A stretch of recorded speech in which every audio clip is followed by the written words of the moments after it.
En el año 586 a.C. ocurrió algo que el pueblo de Israel nunca imaginó posible. El ejército de Nabucodonosor, rey de Babilonia, entró a Jerusalén, quemó el templo de Salomón, el lugar más sagrado de toda la nación, derribó sus muros y se llevó encadenado al pueblo entero.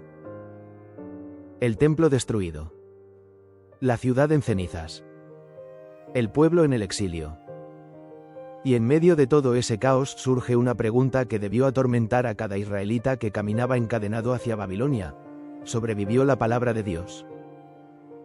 Hoy vamos a descubrir algo extraordinario, que fue precisamente en el momento más oscuro de la historia de Israel cuando la palabra de Dios se fortaleció como nunca antes. Nabucodonosor no llegó de repente. El cautiverio ocurrió en 3 oleadas diferentes. La primera en el año 605 a.C., cuando se llevó a los jóvenes más talentosos, entre ellos a Daniel y sus compañeros. La segunda en el año 597, cuando deportó al rey Joaquín y a los guerreros, artesanos y sacerdotes más capaces.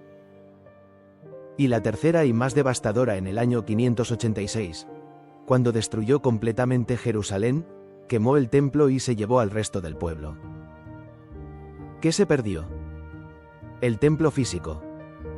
El arca de la alianza, de la cual nunca más se supo. Los utensilios sagrados de oro y plata. ¿Pero qué sobrevivió? Lo más importante. Lo que no se puede quemar ni encadenar. La palabra de Dios. Los escribas y sacerdotes que fueron llevados al exilio se llevaron consigo los rollos sagrados. La memoria de la ley. Las canciones de David. Las palabras de los profetas. El cautiverio ocurrió en 3 etapas: 605, 597 y 586 a.C. Entre los primeros deportados estaba el joven Daniel, quien preservó su fe en tierra extranjera. Aquí viene uno de los datos más sorprendentes de toda esta historia. En Babilonia, sin templo, sin altar, sin sacerdocio formal, el pueblo de Israel hizo algo que cambiaría para siempre la historia de la fe. Comenzaron a reunirse en casas para orar, leer y estudiar juntos la palabra de Dios. Privados del templo, los exiliados pusieron un énfasis enorme en el estudio de las Escrituras, en el descanso del sábado y en la oración. Y fue en ese período que comenzó a desarrollarse lo que más tarde conoceríamos como la sinagoga. La sinagoga no nació en Israel, nació en Babilonia. En el exilio. En la crisis. El profeta Ezequiel describe reuniones en su propia casa donde los ancianos judíos venían a escuchar la palabra de Dios. Era como un estudio bíblico en casa, algo completamente nuevo en la historia de Israel. Y mientras el pueblo se reunía a estudiar, algo más ocurría. Los escribas trabajaban incansablemente copiando, organizando y preservando los textos sagrados. Fue durante el exilio que muchos de los libros del Antiguo Testamento fueron recopilados y organizados de la manera en que los conocemos hoy. Ezequiel 8:1. Los ancianos judíos se reunían en casa de Ezequiel para escuchar la palabra. Se cree que la sinagoga como institución nació durante el exilio babilónico.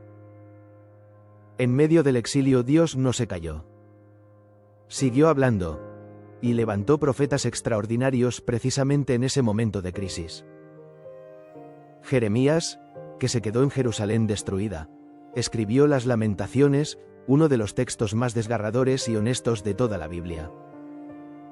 Un hombre llorando sobre las ruinas de su ciudad. Ezequiel, llevado al exilio en la segunda deportación, recibió visiones poderosas junto al río Quebar en Babilonia y las escribió con todo detalle.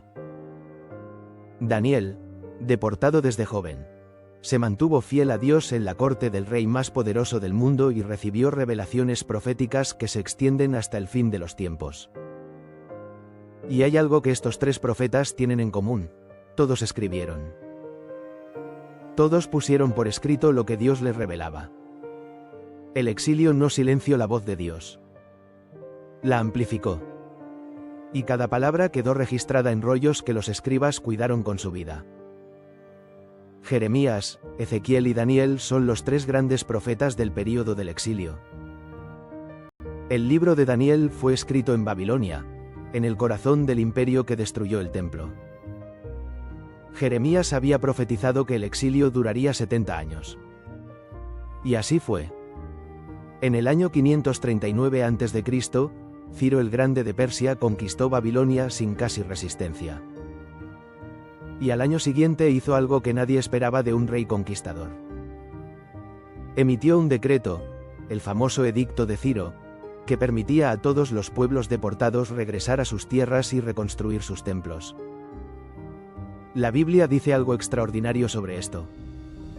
En Isaías capítulo 44 y 45, escritos más de 100 años antes de que Ciro naciera, Dios menciona a Ciro por nombre y dice que él sería el instrumento para libertar a su pueblo y ordenar la reconstrucción del templo. Un profeta escribió el nombre de un rey que aún no había nacido. Eso es lo que hace única a la Biblia. El pueblo regresó a Jerusalén. No todos. Muchos se quedaron en Babilonia porque ya tenían sus vidas establecidas allí. Pero un remanente fiel volvió con los rollos sagrados bajo el brazo. Isaías 44 en 28. Dios menciona a Ciro por nombre más de 100 años antes de que naciera. El edicto de Ciro en 538 a.C. permitió el regreso de los judíos a Jerusalén. Y aquí llegamos a uno de los momentos más importantes de toda la historia bíblica, y que tristemente muy pocos conocen. Entre los que regresaron del exilio había un hombre llamado Esdras. Su título oficial era sacerdote escriba, es decir, era a la vez sacerdote y experto en la ley de Dios. La Biblia lo describe como alguien que había dedicado su corazón a estudiar la ley de Jehová, a practicarla y a enseñar sus estatutos al pueblo. Esdras lideró la gran tarea de reunir, organizar y compilar los textos sagrados dispersos, los escritos que habían sobrevivido al exilio en distintos lugares y en manos de distintas personas.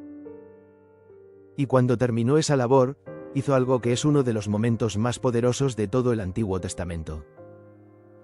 Se paró sobre una tribuna de madera construida especialmente para la ocasión, frente a toda la comunidad reunida en Jerusalén, abrió el libro de la ley, y comenzó a leer.